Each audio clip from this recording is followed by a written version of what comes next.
Hey everyone, welcome to the panel Call My Agent. My name's Jaden Cummuffin and I'm facilitating the panel. I'm from a company called the Staple Group, which is Melbourne-based entertainment group of companies focused on everything, including bookings, but management, recording, publishing, touring, etc. But today is not about me, it's about all of you and all of these amazing agents that we have here that are going to be able to teach us all a little bit about what we're here to learn about. So basically, I want to keep this as simple as possible. There's different types of people in this room wanting to learn different things, and I want to just make sure we get as much out of it as we can. I wanted to get a bit of a show of hands first. Are there any artists in the room? Whoa! That's awesome. Are there any agents in the room? Yeah, I'm glad you guys put your hands up. I noticed Evan didn't put his hand up. So I guess, obviously, there are two different groups of people I want to focus on today. Obviously, there's a lot of artists here that want to learn about how to book and tour and stuff like that, but there's also potentially young people that want to be agents and want to learn about how to get into the industry, and so there's a great opportunity here for you today as well. So I want to do a quick introduction with everyone, not a big, long, I'm the best agent in the country. Basically, name, company, key acts, and which city you're from. So we'll go down the end to Indra. Indra from Singhala Music, based in Melbourne. There's about 20 bands on the roster, but probably the most active at the moment are King Gizzard, Eagle and the Worm, but then there's like the Robin Fox Laser Show and Peter Coombe and a few other things. I'm Scotty, I'm from Premier Artists. We're the largest booking agency in the country. We represent around about 250 acts. I personally have about 30 acts on my roster, and I do everything from UMI, Tim Rogers, Bliss and SO, Jebediah, to Claire Bowditch, 12 Foot Ninja, Amity Affliction, and Getaway Plan for Jaden, and a bunch of other acts. That's me. Hello, I'm Steve Wade. I run an agency called Select Music. We would be in the top 100 agents in Australia. I book Boy and Bear, Josh Pike, Seth Sentry, San Cisco, Rufus, to name a few. Our agency has about 50, 60 odd acts on the books. I'm Tom Johannesson from Fetch Agency, and I deal with a lot less zeros than these guys with metal and hardcore bands. And the biggest active act at the moment is probably Northlane. Hi, I'm Beck from Artist Voice. Our company looks after acts such as Empire of the Sun, Paul Kelly, The Temper Trap, Tame Impala, to name a few. On my personal roster is The Rubens, Decadactyl, Husky, and Chet Faker. I'm Edwin from New World Artists. We have around 30 or so acts on our roster, from 360, the Sneaky Sound System, and Living End. I personally look after Sneaky Sound System, Children Collide, Dead Letter Circus, All Day, House vs Hurricane, and Dream on Dreamer with Jaden, and a few others. Great, okay, so I guess now everyone's got a bit of an idea of who these people are and what kind of artists they work with and genres they particularly specify. And so I wanted to start with like something really, really simple, and basically I want someone to tell me what an agent actually is and what an agent actually does. Scotty, you looks pretty keen to answer that question. Oh, just because I'm sitting forward. What's the question? What's... Someone else want to answer it? No. What is An an agent should listen. What is an agent? I'm deaf because I've been to too many gigs waiting. What is an agent and what does an agent do?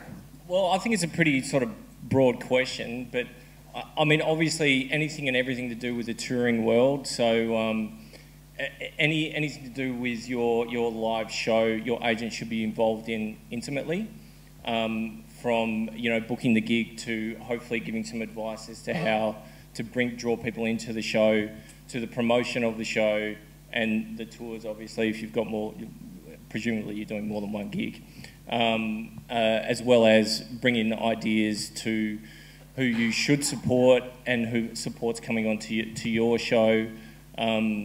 Work very closely with management, label, everyone, publishing, promoters, venues, you name it. You need to have contacts everywhere so that you can get the best for your artist. You need to obviously understand a wide variety of music and for me anyway, like a lot of it was born out of experience and going to gigs a lot and understanding what works for certain bands and where to play certain bands, and you know, hopefully that breeds success for your artists. So. Okay, great. So you sort of touched on it slightly, but I guess the question is, when does an artist actually need an agent? Maybe Edwin might want to have something to say about that. Well, a lot of acts get together and think, oh, look, we got to get an agent straight away. But sometimes it's better for the younger bands to get out there, do a few supports, get the few local gigs up their belt, learn what it takes to get a gig and pull some people and get the experience out there. Sometimes an agent's not going to actually, at that level, not going to do any more than you can do. And if you really believe in your band and what you do, you'll probably get a greater result at first and get everyone else's attention. Yeah, so I wanted to sort of touch on that too, the idea of how much an artist can actually do on its own before it needs an agent, and how it can bring itself to the attention of an agency. Tom, you might have something to say about, you know, particularly coming from the hardcore scene, you know, artists really do take charge of, you know, their destiny and really get involved. So what are the kind of things that you've seen that you think can help an artist on their own when they don't have an agent? I think like the passion thing as well is when they're starting up, they're going to be a lot more passionate about chasing the shows than an agent might be. And taking on some of those supports, when you read their emails and see that they're passionate and what they've done, it kind of makes you go for it a little more than someone who is in the company already saying it. Okay. Anyone else got anything to add on that in terms of artists actually building their own scene and actually developing themselves rather than having to rely on someone else to go, hey, this is where you're going to play tomorrow night? The answer to that is you should never rely on someone else to further your business anyway. Like, your agent should be an integral part of your team, and you should all work together so that you can go to, for want of a better phrase, the next level, whatever that may be. So that's one of the biggest misconceptions, I think, when artists get an agent, is they go, oh, beautiful, I've got an agent now, I'm going to have all these gigs, I'm going to be huge, I'm a rock star. And it couldn't be further from the truth. Like, when you actually get an agent, that's when you should be working harder than ever. And if you have all of your systems in place already, then that will work better for your agent to take you to where you want to go. I think as well, Jadon, that in the time that I've worked in the industry, one of the key things that I've kind of noticed and felt with young acts and people that are just starting out is that our industry is very adept at breeding dependence. So you're a young artist and then you go, I've got a manager, so you become dependent on that manager telling you what you need to do. And of course you have all these people to tell you this because they're experienced, but there still has to come a time that you have to, you know, realise that dependency, you have to have a part in that. You have to understand the things that are happening to you as an artist, and you have to understand if you do end up in a relationship with an agency and an agent, that the choices that they're making, that there's a reasoning behind those choices. And as an act, it's very dangerous for you, even if you get to that point, if you're working with any of the people that are up on this panel, that, you know, that you, between your management relationship and your agency relationship, if you don't really understand where you're playing and why you're playing and all those kind of things, as Scotty's saying, it's like you're really going to struggle, because you'll just get to a point where you'll either be resentful of the people around you, or you'll get to that realisation of what's happening, like I don't like these gigs, or we're playing the wrong rooms, or all that kind of stuff. So it's really important that you kind of challenge a little bit of that dependency, and at least, I suppose, engage in conversation that allows you to understand the processes that are going on around you in the industry. Yeah, so starting from the start, like I imagine most people here that have to organise gigs know how to organise a gig, but I guess it is something that I'd want to go through, like, and maybe Beck can add something, but it's like, you know, how do you organise a gig? You know, when do you organise a gig? Why do you organise a gig? What are you trying to get out of it? It's not always about trying to get someone on this panel to work with you, but at the end of the day, if you do want to be a full-time touring act, chances are you're going to want an agent at some point. Yeah, I think it's great for bands to be proactive in touring before they bring an agent on board, so that they get an idea of how venues work and how to promote a show and when to do shows. You know, usually we try and, I mean, most of the time we try and schedule a tour or shows around a release, and I think it's, you know, fairly easy for bands to get in touch with different venues or work with other bands that they also like. and start establishing that before you bring on an agent. Yeah. So how do we, as an artist, say an artist without an agent, how do we get a support act? Like, how do we go about getting our act onto one of your band supports? Write good songs. But like formally, like is there? I'm joking. I think it's really good for bands to establish relationships with agents, even if they don't want to be signed yet. You know, it's always worth reaching out and looking at bands that you do want to support and finding out who books them and sending them, you know, that agent your music, or, you know, if you've got shows coming up, let them know so we can go along and check you out. And then, you know, that's a way for us to keep the band in mind for future tours. So if an artist sends their music to you, that's a good thing? Yeah, definitely. I mean, I try and listen to everything that young bands send me, whether it's an email or a demo, you know. Okay, great. Have you got something to say, Stephen? No? No. No. I was just. Stephen doesn't listen to music. Yeah. No, I'm a little different in that we just get so many demos into our office that it's very difficult for us to give adequate time to have a listen to those kind of demos. We take a lot of notice of, you know, just key stats and statistics that, you know, if someone sent something through to us on an email and just said, like, you know, we've got 5,000 people on Facebook and we've got a video on YouTube that's been watched 50,000 times, then that's a little bit out of the norm, you know, so for a young act. So we might be more inclined, if we had a show in that town, to ring you up and give you the chance to play that show. If you then do get that show, my advice would be that, you know, you go along, you're really incredibly friendly to everybody in that venue and the main band, and you ingratiate yourself and be really gracious. And those kind of things then filter through to us as agents, that you're easy to work with, that you're, you know, very professional. And our kind of bigger acts, they're the kind of things they look for. They don't want to go to a show and have a crazy support band that drinks their rider and then starts swearing at someone backstage or has a fight with their girlfriend and all that kind of stuff.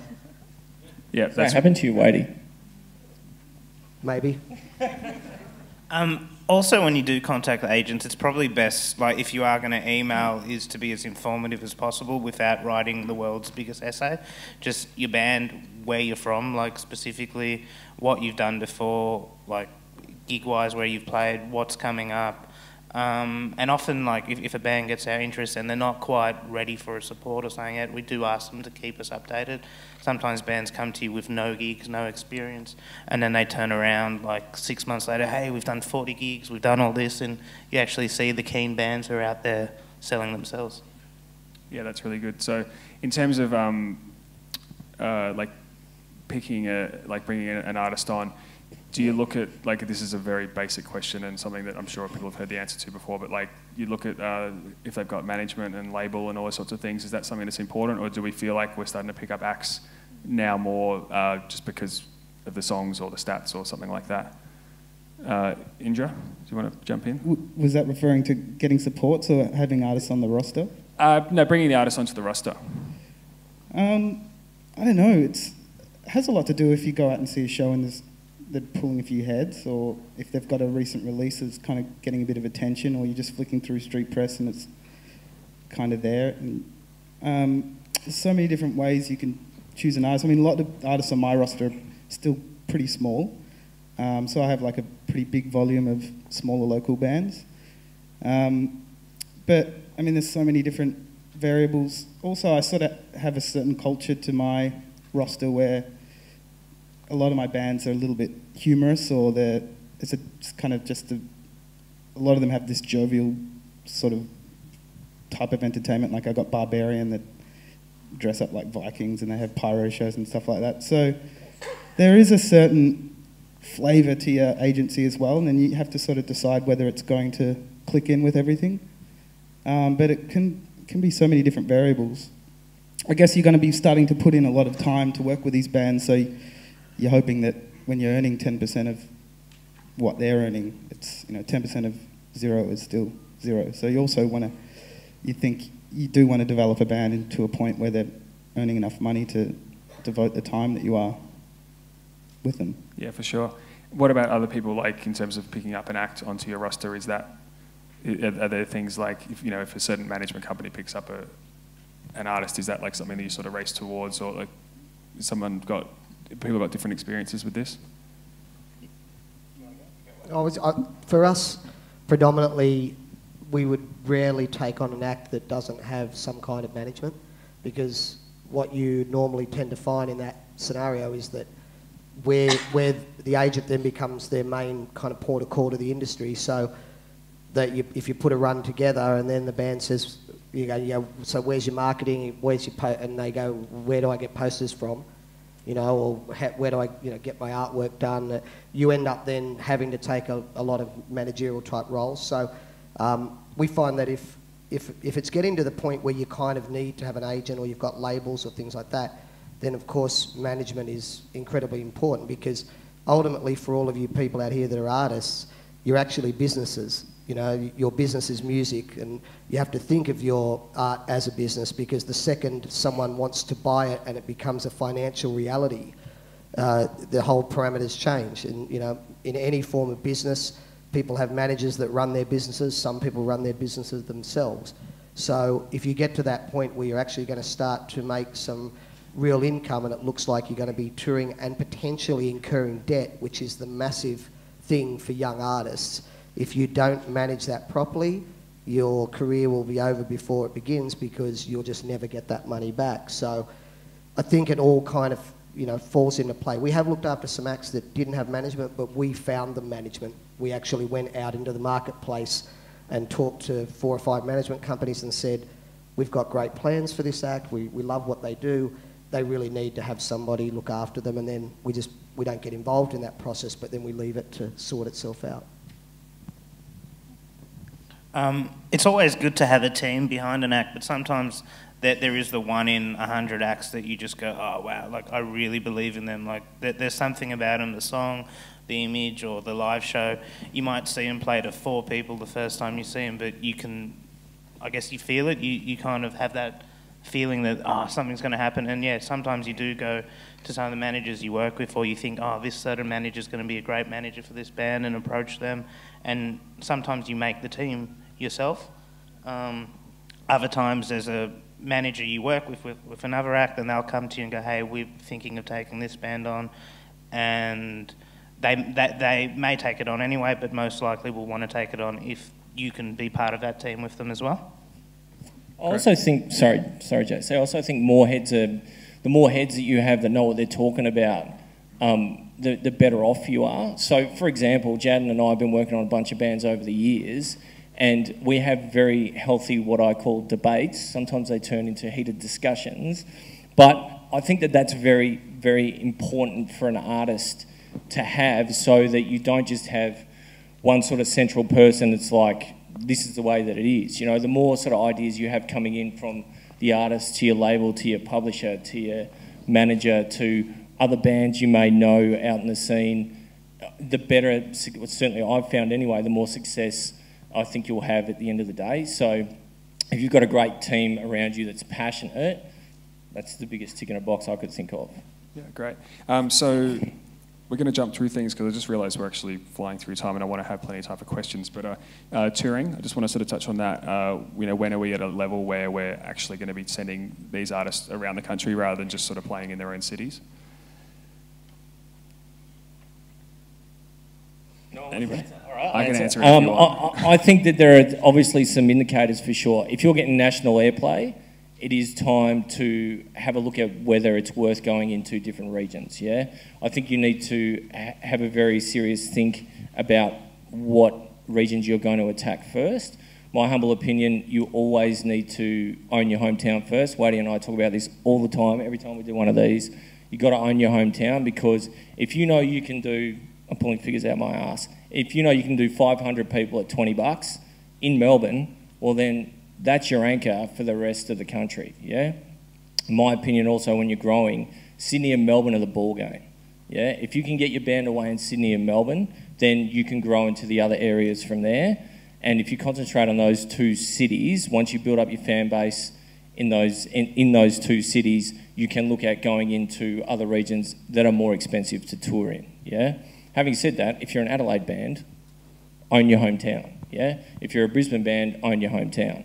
The majority, once again, it's just my opinion, but the majority of Perth is kind of a little bit different because they've got a very, very strong live music scene, but it's very hard to tour over because it's so expensive coming over from the East Coast. So you're kind of better to, I think, sit in Sydney and Melbourne. But once again, if you're a Perth band, build up your hometown, you know. So I think that predominantly you can, because a lot of the industry heads are also in Melbourne and Sydney. So, and everyone's looking out for the next big thing, and everyone wants to sign the hot new band and all that kind of stuff. So if you can establish yourself in those two cities, then hopefully you get a little bit more attention and you can grow out from there. Great. And if we don't have an agent and we're trying to get on, say, like a big support tour, what's the process that we go through to actually submit ourselves for this tour? Say, Stephen, you're touring Boy and Bear, and I want to support Boy and Bear. How do I go about that?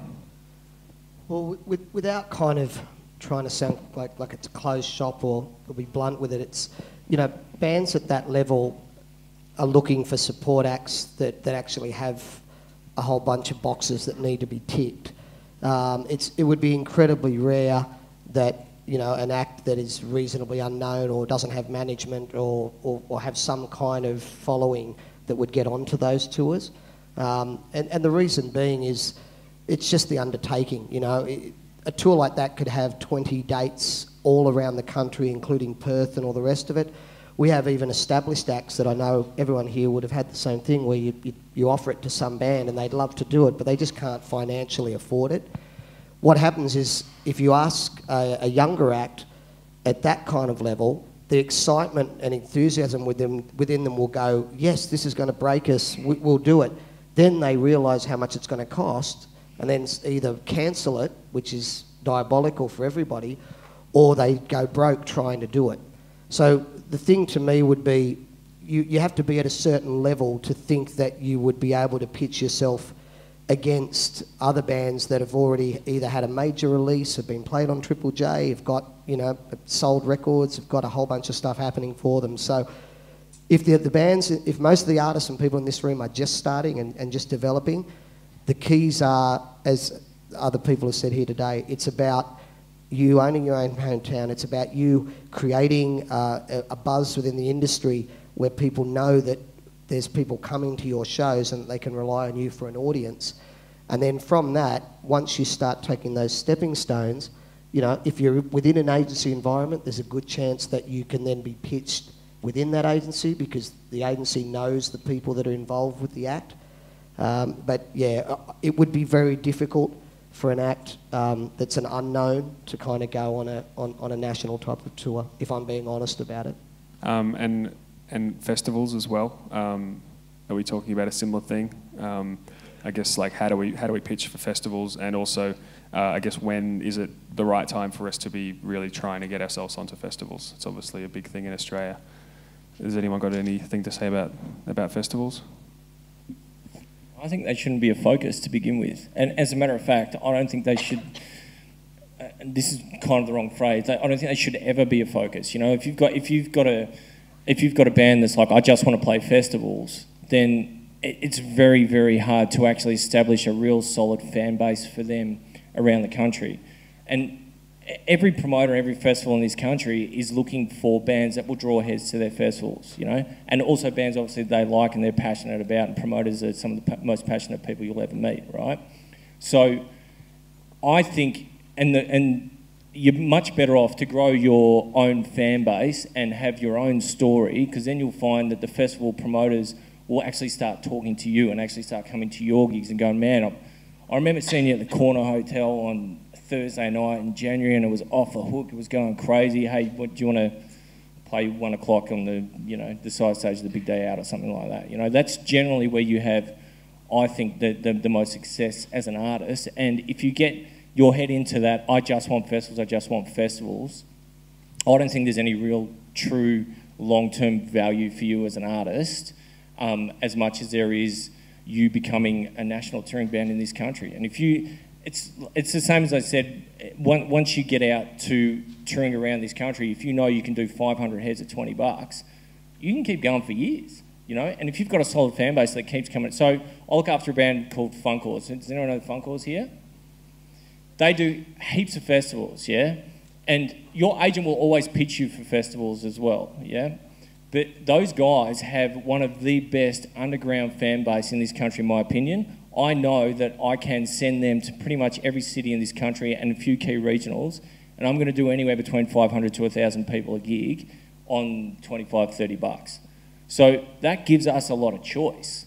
Whereas if I was just going, I need festivals, I'll probably pick up a few, but I'm not going to get as good a spot as the festival promoters knowing what the Funkors are actually worth.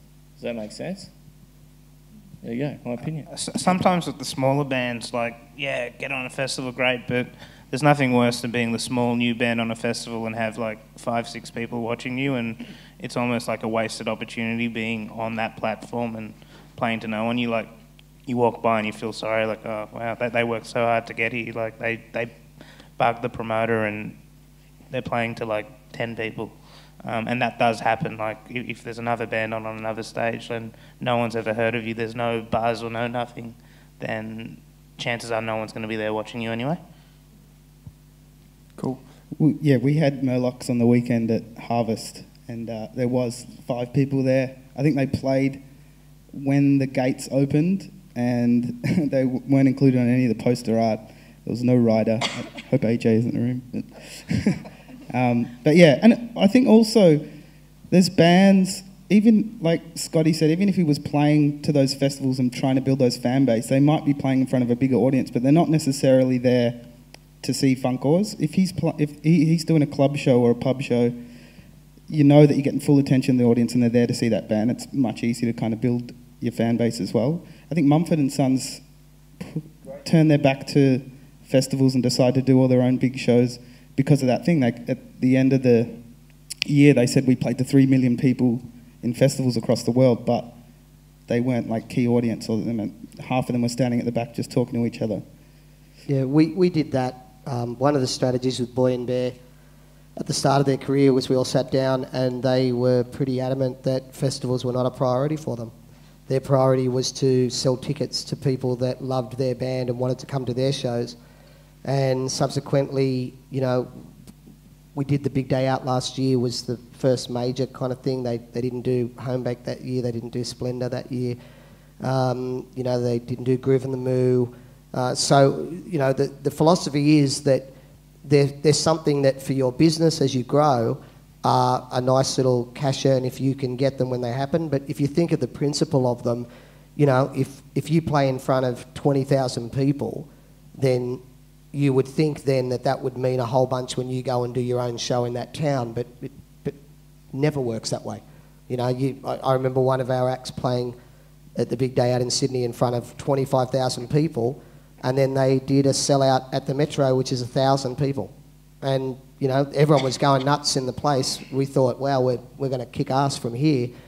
And it didn't, because most of the people there buy a ticket for the experience. There's probably a key bunch of acts they really want to see, but, you know, the others are just there to kind of have fun. So I think as a young act starting out, when you're talking about live and all the rest, Jadden, it's, you know, festivals, all those kinds of things, they'll come, there'll be opportunities, and our job is to kind of sort through those opportunities and kind of decide whether it's the right thing to do at the right time. Great. I wanted to now sort of shift the focus a bit more to the agents, in a sense, the hopeful agents and industry people in the room. So I guess, how did you guys get your start? Like, how did you actually get into the industry and start being an agent? Beck? I actually started an internship with a company that you now look after called Purple Sneakers. So it was just 1 day a week doing their online promotion. And that then turned into a job being an assistant manager for a band called Philadelphia Grand Jury for about 2 or 3 years, just doing 3 or 4 days a week. And, you know, when the band kind of broke up, the job at Artist Voice popped up, and I didn't really think that I wanted to be an agent, but I loved the roster and I still wanted to work in music, so I applied for it and got it, and it was just really exciting to, you know, be brought on board as a junior agent and be able to sign bands that I really love. So, yeah, it's exciting. Great. Scotty, like, how did you get into the business? Do you want the long story or the short one? Yeah, short as possible. If possible. I played in bands since I was a kid, since I was like 10 years old. And I worked at does anyone remember the Mercury Lounge in the casino? Yeah, I used to work at the Mercury Lounge casino for like 9 years. Michael Gudinski, Frank Stavala owned that club. At the same time, I was working for them. Frank was also throwing me a bunch of gigs with like heaps of dudes, Screaming Jets, Jimmy Barnes, all this crazy stuff, Airborne, all that. It was awesome. And I just basically busted his nuts for like 2 years until I said, I want to work at Premier, I started an internship and I was there for like 2 years just volunteering, working at the club at the same time, and just worked my way through every facet of our company to agent, and that's the short story. I've been 11 years now, so... So there's 3 people on this panel who have started their own agencies, who I'm a big fan of doing it yourself. Not saying that it's not good to do it with other people, because there's other agents in the room too. But Indra, like, how did you get started, and how can we give some people some inspiration here that might have a similar idea? It was similar, Scotty. I started playing in bands. I was actually a venue booking agent for a long time, so I started putting up posters for the ESPY, and that turned into an assistant role in the office, and that was straight in the deep end. There was 3 stages, 4 bands every stage a night. It was just chaos. It still is chaotic. So I went from there to Ding Dong and started booking a new venue in Fitzroy, and kind of got a bit sick of like working for somebody else, and there's a lot of pressure with bars, and so I left, started my own office. Actually did the Nice program, which is probably worth doing for anyone who wants to get into the industry. Started an office, and so the booking side is part of it, but we also run a publicity company, and we tour internationals and printing and distroing poster, and we just started doing merch, t-shirts and stuff for bands too. So there's a kind of mix of things, basically, yeah. Okay, cool. And Stephen, you started from the start many years ago. I had played in bands myself, and in a whole mixture of different bands. So I'd played in some cover bands, and then I ended up playing some original bands, and one of those bands back then was like booked by Harbour, which is Premier Harbour's sister company up in Sydney, and through getting to know those kind of people and how that all kind of worked, and realistically I just I'd booked venues, I'd promoted shows, I'd kind of done lots of agency work for and booked my own bands, and then just from there it kind of grew, in that I just I'd go and see acts that I really loved, and our company, because we were kind of independent, we had to start basically. We didn't have a lot of power, and we didn't have anything to really go to gigs with when we were pitching for acts, because we didn't have any big acts. So we had to just take a lot of chances. So we went right into the indie kind of world, and back in that period we picked out people like Blue Juice and Josh Pike and different artists like that just kind of fell through the cracks, and we managed Dappled Cities was another one, I think, and so we just hung in there, and it was really exciting to watch them grow. So once some of those started to really kick off, it was a bit of a buzz, and that kind of made us want to do more and put more effort into it, and we just loved the whole excitement of watching artists' career growth. Great. And Tom, I like your situation because you're really new to it, and you've started, you're 21 years old, started your own company in Bendigo, booking hardcore bands. It doesn't sound like a very easy road. What's your motivations, and how did you get going? Mine was a similar story with them. I was playing in a band for 3 years, and when that ended, I decided that I still had the passion for bookings, because 3 years in a metal and hardcore band, you can imagine how many people I had to beg to get any shows. So, I started to make a lot of contacts from that, and it was all regional-based touring as well, because no one's going to let us headline in Sydney, so we'd go to Coffs Harbour or Byron Bay or another smaller place and do a show there. So now my whole thing is very, very regional-based touring, and that's about it. Thanks for coming to the Call My Agent session. Thanks to the Arts Centre and the Push for organising Face the Music. Have a great day. And thanks to all these people.